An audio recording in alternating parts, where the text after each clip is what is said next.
Brokers एक बात साफ कह रहे हैं कि प्रमोटर क्या करने वाला है, वो नेक्स्ट एक्शन जो होगा उनका, वो अब शेयर की चाल दिखाएगा आने वाले समय में किस तरह से रिएक्ट करेगा। एक एक करके ब्रोकर देखते हैं। पहले सीएलएसए की एक रिपोर्ट आई है वेदांता के ऊपर, 118 रुपए के टारगेट्स उन्होंने यहां पर दिए हैं और जो टारगेट्स आए हैं वो 133 से घटा कर आए हैं। तो आपको जो रेटिंग है वो तो आउट परफॉर्म की दिखाई पड़ेगी, लेकिन जो टारगेट्स है 118 रुपए के 133 से घटाकर प्रमोटर सीएलएसए की तरफ से किया गया है। उन्होंने बात साफ की कि जो कैपिटल एलोकेशन है वो एक इंपॉर्टेंट ट्रिगर रहेगा। अब क्योंकि अब डीलिस्टिंग फेल हो गई है तो मेजरली कंपनी का फोकस जो आने वाला है वो अब कर्ज घटाने के ऊपर आएगी। बहुत बड़ा कर्ज उन्होंने लिया भी था इसके लिए, तो उसको ईज आउट करने के ऊपर कंपनी कामकाज कर सकती है। इसके अलावा जो एक थ्रेशोल्ड लिमिट डिसाइड की गई थी उससे नीचे क्योंकि शेयर मिल रहे थे, इसलिए इसका फेल होना लाजमी दिखाई पड़ रहा था। लेकिन यहां पर भी कॉमन चीज यही है कि प्रमोटर अब क्या स्टेप उठाने वाला है, नेक्स्ट कोर्स ऑफ एक्शन क्या होगा, उसके ऊपर शेयर की चाल जो है वो डिसाइड होते हुए दिखाई पड़ेगी। सिटी की भी एक रिपोर्ट आई है, उन्होंने रेटिंग तो बाय साइड पे दी है, लेकिन यहां पर भी टारगेट्स को उन्होंने रिड्यूस किया है, 150 से घटाकर सीधे 130 किया है। पहले 133 से घटा के 118 और अब 150 से घटा के 130 रुपए।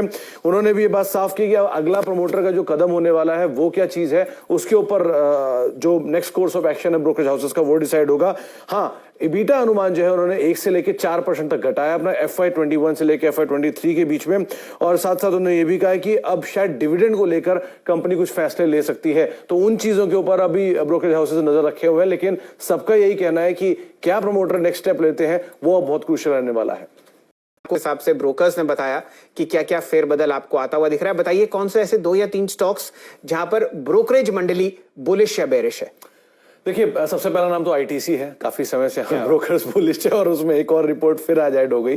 सीएलएसए की एक रिपोर्ट आई है, उन्होंने आउट परफॉर्म रेटिंग दी है और जो टारगेट्स उनको बढ़ाकर वापस 220 रुपए के आसपास लिया है। उन्होंने ये बात साफ की कि जो एफएमसीजी में कंपनी डाइवर्सिफाई कर रही है वो कंपनी के लिए एक नेक्स्ट रेवेन्यू जनरेटर हो सकता है, और डाइवर्सिफिकेशन से इनके लॉन्ग टर्म रेवेन्यूज को और थोड़ा बेटर साइड पे पिक्चर देखने को मिलेगी। आउटलुक पॉजिटिव है और एक अच्छे वैल्यूएशन पे शेयर अवेलेबल है। अगर लंबी अवधि के लिए आप वैल्यू ढूंढ रहे हैं तो यहाँ पर एक वैल्यू हो सकती है, 220 रुपए को टारगेट देख रहे हैं।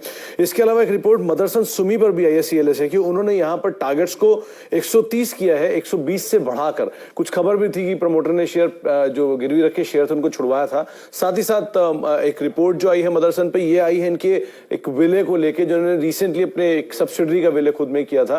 उसके बाद उन्होंने कहा कि company internal cash flow strong generate कर रही है और डेट को जिस तरह से ईज आउट कर रही है, डिविडेंड पे ऑफ्स ठीक है इनकी सब्सिडरीज के, उस हिसाब से यहाँ पर आप दाव लगा सकते हैं। टारगेट्स करीब 130 रुपए के 120 से बढ़ा के और आउट परफॉर्म की रेटिंग है। 2 मेटल्स पे इंटरेस्टिंग रिपोर्ट है, एक आई है मॉर्गन स्टैनली की जेएसडब्ल्यू स्टील पर और एक मॉर्गन स्टैनली की टाटा स्टील पर, क्योंकि सेल्स के नंबर आए थे उसके बाद ये आंकड़े आते हुए दिखाई पड़े हैं। मॉर्गन स्टैनली की जेएसडब्ल्यू स्टील पर जो रिपोर्ट है उसमें 320 रुपए के टारगेट दे रहे हैं, यानी कि 292 से यहाँ पर जो भाव है उसके ऊपर 320 का टारगेट आ रहे हैं। उनका कहना है कि जो आउटपुट है वो थोड़ा सा कम जरूर है, लेकिन FY21 के लिए जो गाइडेंस है वहां पर थोड़ी सी और बेहतरी आती हुई दिखाई पड़ सकती है। होता थोड़ा नियर टर्म आउटलुक वीक हो, लेकिन लॉन्गर टर्म होराइजन बेटर है। लेकिन इससे ज्यादा बेटर उनको टाटा स्टील दिखाई पड़ रहा है। उनको लगता है यहाँ पे ओवरवेट रेटिंग रहेगी, 565 रुपए के टारगेट टाटा स्टील में वो देख रहे हैं। उनका ये कहना है कि जिस तरह से एक सरप्राइज आया है कंपनी की तरफ से, स्पेशली घरेलू कारोबार में उनके आउटपुट को लेके, वो कंपनी के लिए सराहनीय है, इसीलिए इतना बड़ा टारगेट है। 370 से सीधे 565 रुपए के आसपास टारगेट्स आ रहे हैं।